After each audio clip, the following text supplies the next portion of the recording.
What's crackalacking? It's your boy Broshmo, just in case you did not know so, and we're back again once again for another video. This time we're going to dive into not just the sleepers of the NFL draft, but the deep sleepers. I'm talking 6th, 7th round, even undrafted free agents. We're going to go really deep into this, and I'm going to give you some prospects that I kind of like to keep your eye out. I don't really think there's, unless you're looking at like draft diamonds, there really isn't anybody out there that's giving you this deep of sleepers, in my opinion. Maybe they are, I don't know.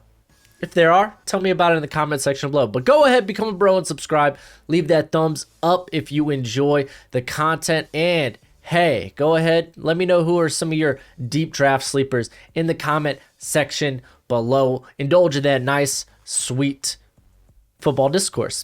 And shoot, I guess without further ado, we're gonna get into the nitty gritty. I got a lot of information on my screens here, so let's start out with Blake PROEHL from East Carolina University, ECU, baby. I got a 6th round grade on this cat. He reminds me a lot of the BYU receiver. Is it JAH-MAINE? It's something along those lines. I got him around higher, like 5th round, but he's a very similar prospect, being at 6'2", 186. He's a very good route runner with very suddenness in his movements, very polished at that. You got a little bit of explosiveness on here. Let me bring up his pro day.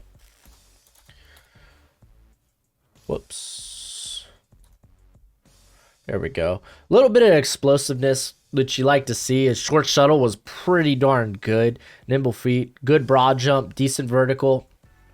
And yeah, very sure hands too, with a ton of experience on the outside or in the slot. So you love that versatility. Like mainly in 2018, he played out of the slot. Then the rest of his time there, he primarily played on the outside. Let's take a look at drops real quick. Only 2 drops on over 194 targets. So very good, very phenomenal. You like to see it. 50-50 in terms of contested catches, which is, it is what it is. But really in terms of after the catch, he's not going to have it. That's why he's so low on this list. Like what, his yards after, like he only has what? Trying to find it here in terms of yards after the catch. He doesn't have a ton. He barely broke 200 in any given season. Forced missed tackles, he only has 8 on his career, and that's covering 130 receptions. So he's not going to create much. He's a possession receiver. That it is what he is. But with sure hands, with route running like his, I think he could be a very solid prospect for some squad, someone to keep your eye out. I got 2 more receivers that actually I'm pretty darn excited about. I'm going to start with KAWAAN Baker out of South Carolina, or South Alabama. There we go. His testing was just freaky. Not a guy that was initially on my radar, but he looks like a big contested, or a decently sized contested catch guy. Like he's 6'1", 210 pounds, so decent size, but he ran a 4.40, but the dude's hands, incredibly huge. My gosh. But his catch rate, it's pretty darn decent. Like he had 4 drops this year on 70 catchable balls, which that's fine. It's under that 10% drop rate, which you want to keep it at. 2019 he struggled a bit. It was about at that 10%, but then the year before in 2018 it was just fine. So like overall pretty solid. Another 50-50 catch guy, 50% on contested catches, a lot of them coming downfield. He actually created quite a bit after the catch too, is what you really like to see. He had 16 forced missed tackles on 51 receptions this year. So he's got a little bit of after the catch ability. I really like that about him. And yeah, dude's just explosive. 40 vertical, 129 in the broad jump. Turned on some of his tape. He gets off of the line of scrimmage fast. Again,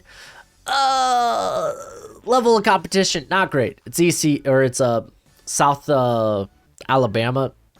So yeah, it's not going to be too wild there, but again, a guy that I like what I've seen. Majority of his stuff came in the slot, so he's a big slot receiver. That's just kind of what he is, but very interesting. And then the other cat I have is Mike, what is it? Strachan? I should have learned how to say the name, but he's out of Charleston. Yeah. Interesting, right? What really stood out to me, this guy had a banger. This is the only reason I looked him up. He had a banger of a pro day because he's 6'5", 226. He ran a 4.540. His shuttle time was pretty solid, but like ridiculous arms, like 34-inch arms, ridiculous length. He had a pretty decent, he had a decent enough broad and vert. The thing with him, level of competition sucks. It's hard finding tape on this guy, actually. Like, I only was able to find a couple of games. It's not like he really played anybody, but he kind of had a breakout season in 2018 where he went for 48 receptions for over 1,000 yards, 8 touchdowns. I'm going to tell you, this guy, he's going to be more of a vertical threat downfield. That's just kind of what he is. In 2019 was his big season, his big explosive season. He went for 78 receptions for over 1,300 yards and 19 touchdowns. So you like to see that he dominated the competition he was kind of given. Again, a guy with this type of pro day, that length, I currently undrafted free agent just because level of competition in terms of being a route runner, I don't think it's really there yet. But he's very intriguing. I definitely think he's going to get picked up as an undrafted free agent pretty soon.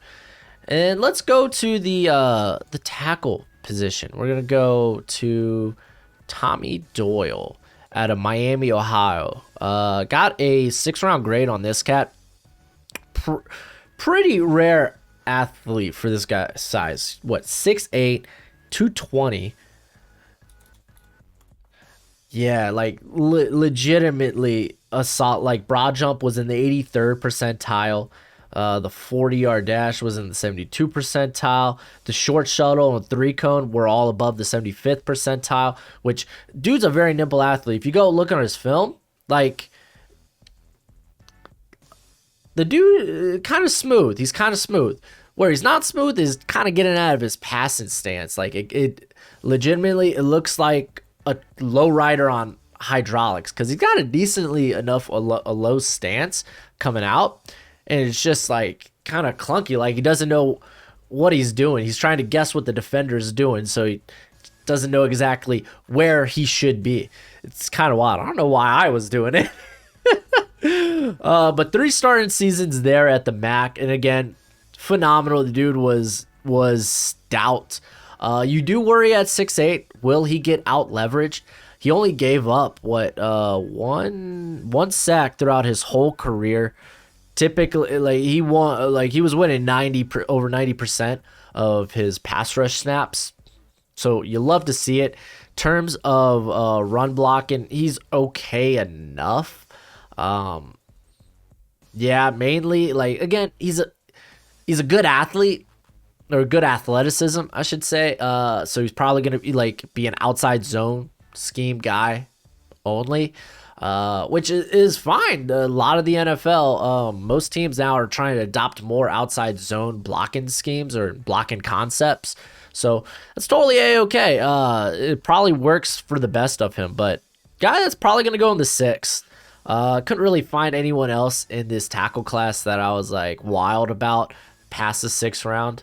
But he's one that I was like, I'll keep my eye on. And then I got Darius HODGE out of Marshall.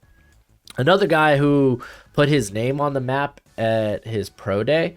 And I talked about it in my Rising and Fallen prospects from pro days. That I was like, man, I didn't even hear this guy. I had to go look him up. Not going to have daunting size, like 6'1", 248. So he's going to be probably a wide 9, hand of the dirt defender or is a stand-up pass rusher, one of the two. He almost exclusively lined up outside of the tackle, not really over him. So that's why I say wide 9 or stand-up pass rusher. But in terms of what he did, like his explosiveness, ridiculous. He didn't he didn't get his arm length measured there at his pro day, which is strange because I looked it up and it was like 34-inch arm length, like 34 and a half. So he's got great arm length. I don't know why you wouldn't get that measured. Maybe I just couldn't find it listed, but yeah, that's great length, great explosiveness. You saw this in the broad jump. You saw this in the vertical where he tested in the 94th percentile for both of those. So phenomenal. It's got 4.67 speed. That's great. Like, I was like, why is no one talking about this guy? I guess it could have been size. Went back, looked at his tape, looked at his production. Again, in the MAC, you're not going to be facing great competition, but yeah, like this last season, he only had 3 sacks, 9 pressures. And what that was, not 9, 26 pressures on a little under 200 pass rushing snaps. So he's in that like 12 to 13 pressure win rate, which it's nothing special. That's why I got the 7th round grade on him. The year before, though, he had 7 sacks with 22 pressures on almost 200 pass. Again, it's a similar pass rush win rate. He's at 12 to 13%, so nothing special. I looked at the sacks, like 4 of them came against Old Dominion, like ODU, so it's nothing special. Like over half his production came in one game. So again, like this guy, I'm willing to take a 7th round flyer on just because of the explosiveness, of the length. I like that. So yeah, a guy maybe to keep an eye on. In the corner class, again, there's not a lot of corners I'm too wild about. But Antonio Phillips out of Ball State is probably the one I'd be willing to take a shot at in the 6th round. Just the size is great. 6 foot, 191. Be nice to get to that 200, but 190 is fine.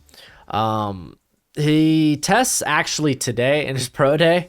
So if he comes out and he kind of lays an egg, that'll kind of suck. He probably won't be on my radar after that. But he does have great traits, again, with the size, the assumed length. He looks actually pretty athletic because the guy actually displays a ton of bad technique. Like, really bad. So while he's not like a Robert, even if he tests out freaky, he's not like Robert Rochelle, who just doesn't know what he's doing. It's Phillips knows what he should be doing. He's just not doing a great job at it. Just the way he uses his length, his hands. It's just not great. But I mean, he'll need a lot of coaching to the next level. He won't be like a good to go, like from day one type of prospect. But I'll give it this, dude. He's won.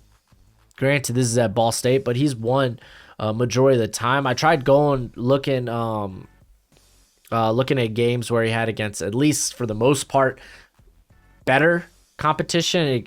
In 2019, he actually had a decent game against Indiana, which Indiana was actually pretty solid in 2019. And then NC State, he was okay. Like, it was fine enough. The ball skills are a bit interesting. He's more of an, like, he has 15 pass breakups and 8 interceptions over the course of 4 seasons. And really, he was a full-time starter he became one in 2018. So that's where actually a bulk of his production came from. He's played over 2,000 snaps, over 2,100 snaps. So really, it's the size that intrigues me. So it'll be interesting to see how he tests. So we'll see. And then at the tight end position, I talked about him a little bit in my guys. Briley Moore out of Kansas State. Very interesting prospect. He's a former grad transfer from Northern Iowa where he didn't get a lot of playing time. Then he came to Kansas State, and he actually operated for the most part in line, which I found interesting because he was more like, he's very athletic, but he didn't have a lot of snaps at Northern Iowa. Like, let's see, like, yeah, the dude I don't think was on the field for over 100 snaps in any given season in Northern Iowa. Then he goes to Kansas State, and he was solid enough. What really put him on the map for, well, maybe for some people, but at least for me, was the pro day was kind of insane. Oh,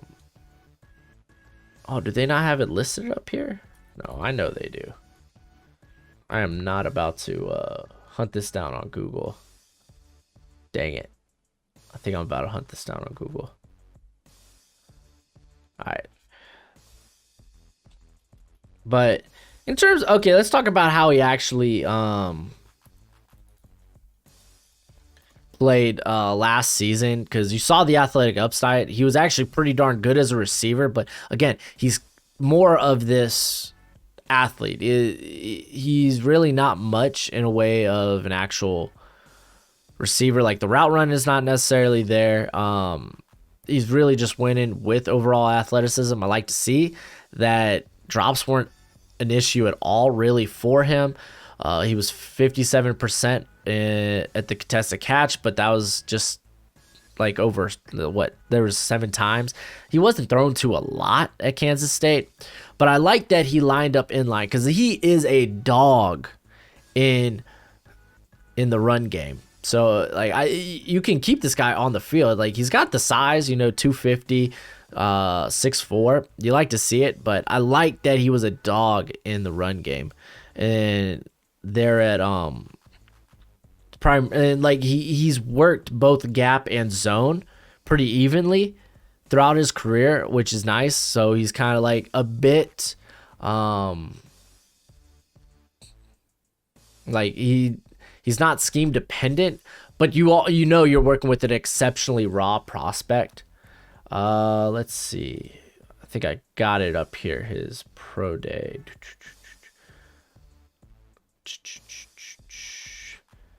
Yeah, like,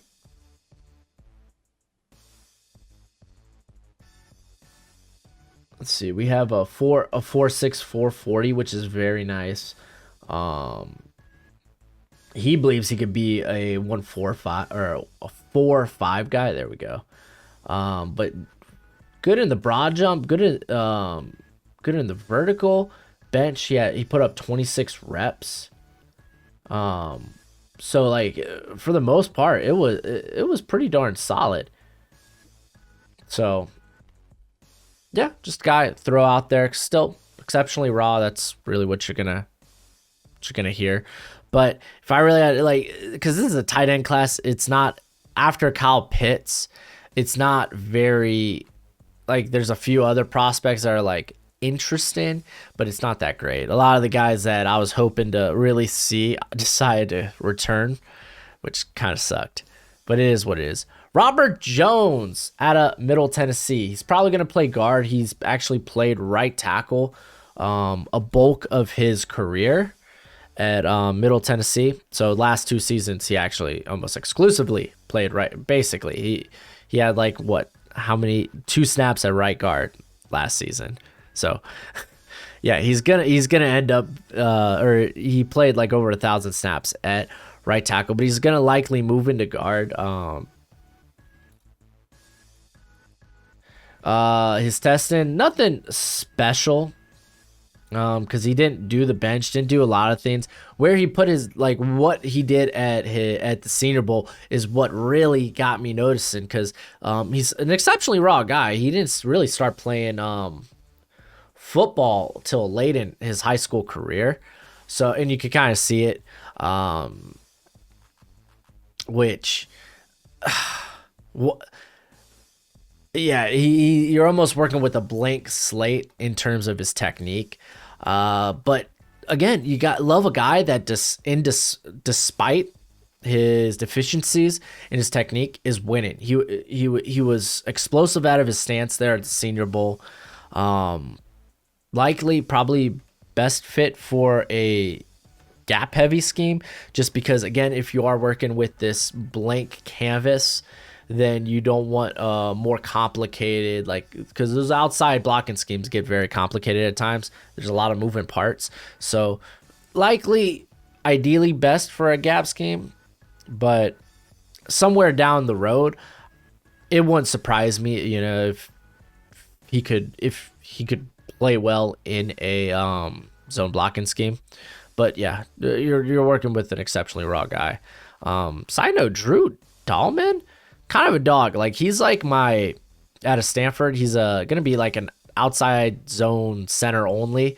But he is like Drake Jackson light for me. Like, if you don't get Drake Jackson, then I wouldn't mind grabbing that guy somewhere late day 3. Just gonna throw that out there. Let's see. All right, so I got a couple of running backs here, since I hate running backs so much apparently. I got JAH-MAINE Martin, who I've talked a little bit on this channel, but probably not a lot.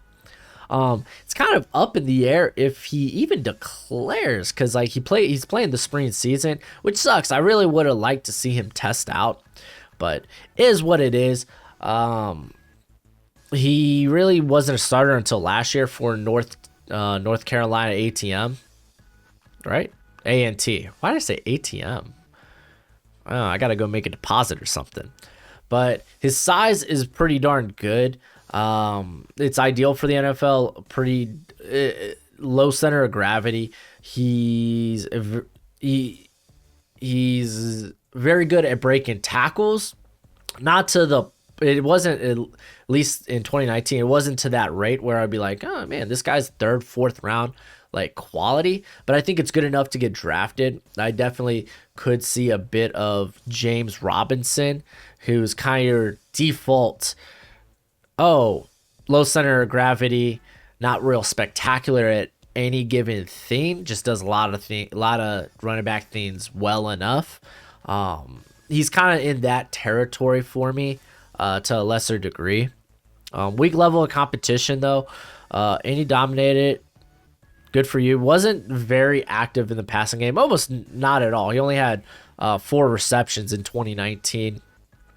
I really do wish I got to, like, he would have been able to test.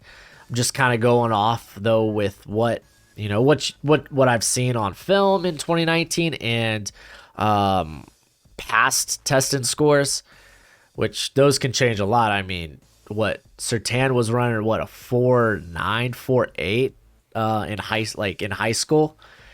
So yeah, take those for a grain of salt. Wouldn't mind going with him in the 6th, but I'd feel like that's kind of dicey, so maybe more so the 7th. But I like him a lot. And then Jake Funk was a guy that someone pointed out to me a few months ago, maybe even like in November. And I was like looking at him, I was like, man, it doesn't look like anything special, man. Like, this guy never really got a chance to start at Maryland until this year. But another dude with pretty darn good testing scores. Like, the explosiveness you saw in the broad jump and the vertical. 22 reps on the bench.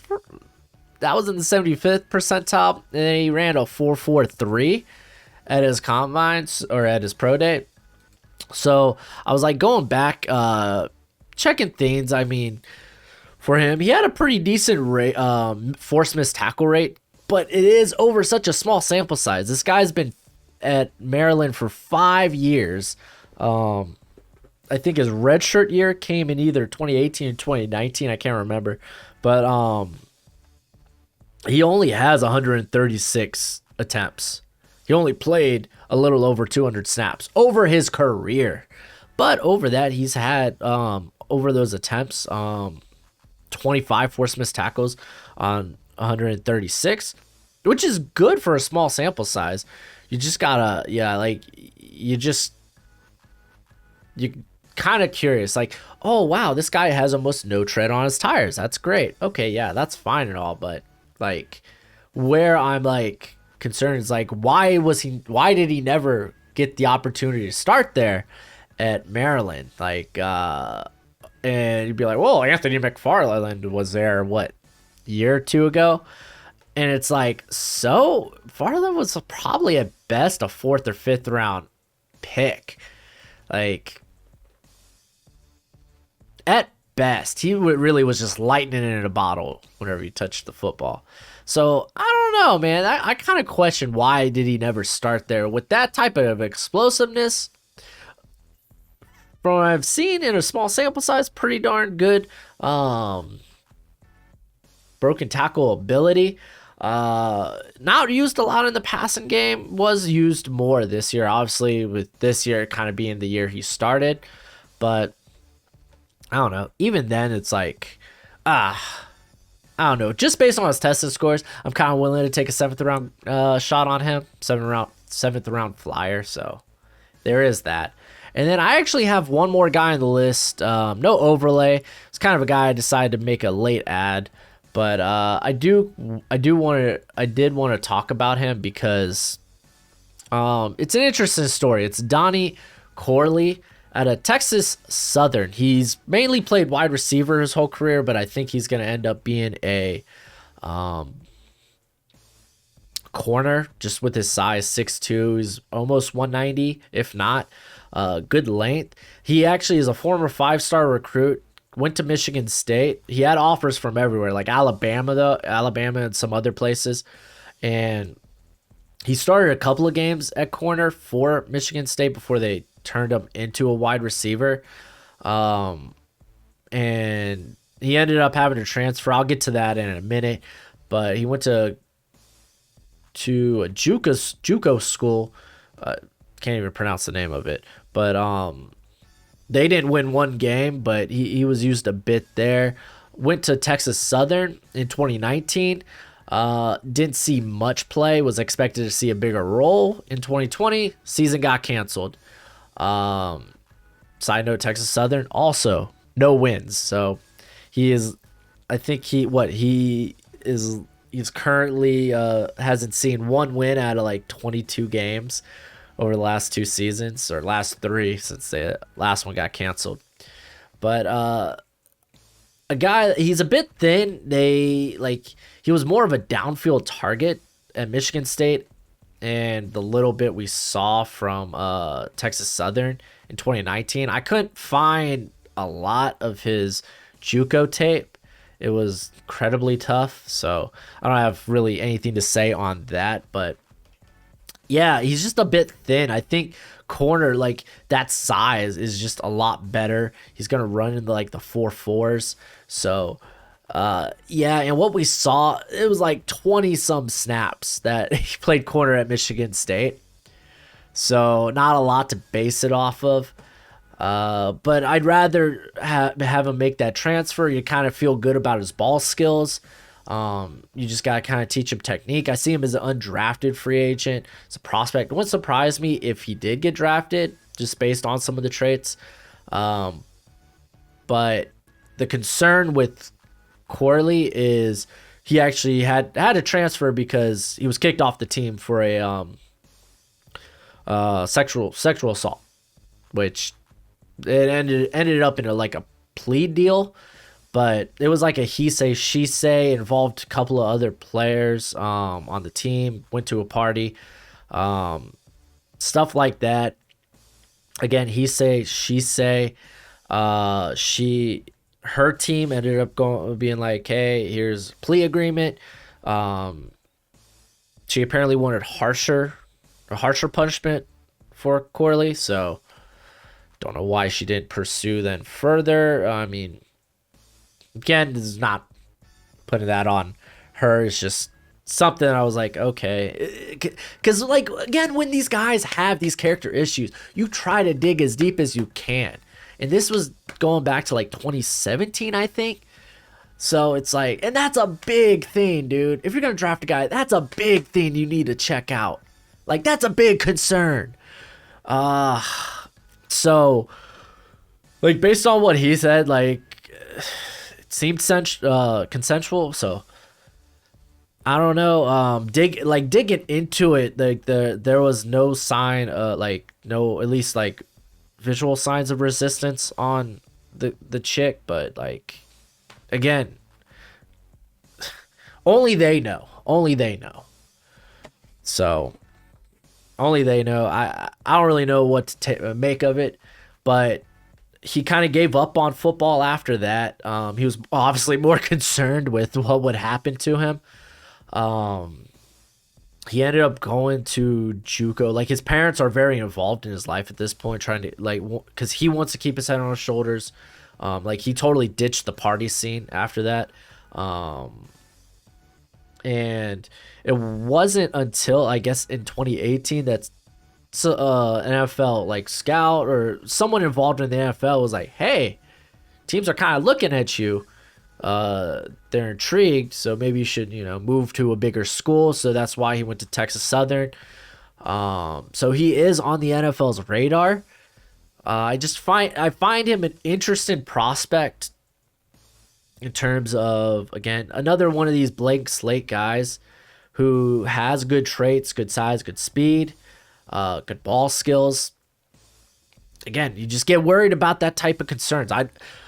I take that as undrafted. I've heard that he could be drafted. So just a guy that I thought, it's interesting. Should probably bring his name up. But yeah, that's all I got for you. More rankings videos. They're coming out day by day. We're going to start the team-specific mock draft, so be around for that. But until next time, you be easy, my friends. Later.